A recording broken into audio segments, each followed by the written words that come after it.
Well, everyone knows that flowers are such a great way to add detail and attention to a celebration, and flowers that are made out of paper are incredibly on trend and can be very expensive, but I'm going to show you a way how it's easy, fabulous, fun, simple, and I got my partner Jen who's going to help me walk us through the entire process. Let's talk about that. Can I just show them first? Yeah, let's see them. All right, hold on. You hold this one. Okay. And which is unbelievable. And then I've got this one, and I have this one. They come in a variety of all different sizes that you can make. And I love the detail that we did. It's true. We just distressed inked some of the edges of these petals, but let's take a look at how you actually make these flowers. Like David said, we can do a few different sizes. We're going to make one of the largest ones right now.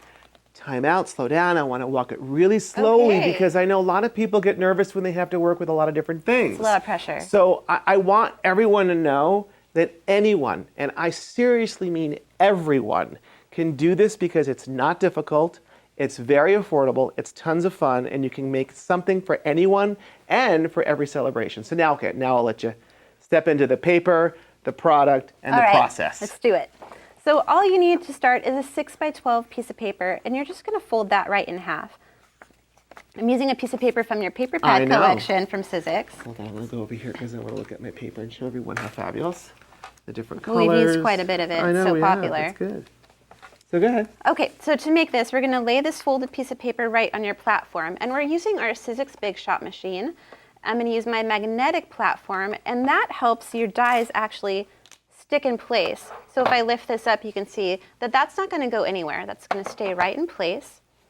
I'm going to lay my die right down just a hair over that fold. That's called cutting on the fold. And we're going to finish our sandwich. Thank you. Thank you. It's a sandwich. The die goes on the inside like the jelly, and the blue on the outside is like the bread. And we're just going to roll this right through the machine. Super easy. Now, when we take out your die cut, you're going to see the whole reason why we folded that piece of paper to begin with. Check this out. We have an extended flower petal. Look how big of a piece of paper die cut that gives you. This is what gives you the ability to make such large-scale flowers. Right, and when they're looking at the product, is that on the outside of the packaging, it shows you right along the bottom, it shows you the size of the flower that you'll be getting based upon the die that you're going to be purchasing. So they come in a variety of different patterns and also different sizes. So from this point, all you would do is continue to cut your petals out and layer them on top of each other. A lot of different petal sizes comes in each flower, along with something to help decorate the middle, the stamen for the middle of your flower. But you know what's interesting? Look at how much volume this flower has. So interesting, Jen. I love it. It's so interesting. But you got to show them how that happens. Look how flat this is. How does this happen? I don't know. There's some kind of curling tool that I created and kind of makes the process a little bit more unique. You're just brilliant. I know. So show them how to make it come to life. This, my friends, is the Sizzix Crease and Curl tool. And this is how you make your flowers come to life. Let's do a little demo to show you how that works. So I'm going to take my cutting pad and use it as a straight edge. This end right here is a scoring tool, and I'm just going to create a score line right down the center of my petal. Now you notice the slot right here, that is how you create all of the volume in your flower. It's very simple. All you do is insert your paper into the slot, turn the tool, and pull it out. And you immediately start to see how you get some contouring and volume, all without tearing or bending your paper, which is the crucial piece in keeping your flower looking beautiful. Now, what do you think?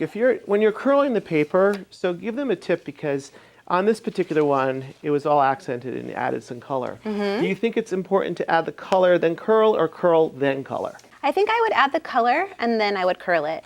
After it's dry, just give it a curl. I think that once you have the volume on, you probably have a hard time kind of laying it down and getting your distress ink on there. It'd probably ruin your volume.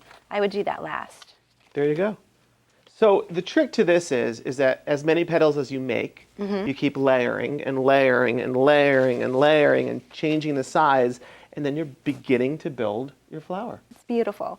It's a very simple, easy process for something that's very popular and beautiful. Yes. So flower trends, on trend, easy to do, accessible, and you know what? Have a great time doing it because flowers are beautiful. They make people smile. You can add them to your celebration. You can add them to home decor, and you can add attention to detail to anything you want people to be happy with.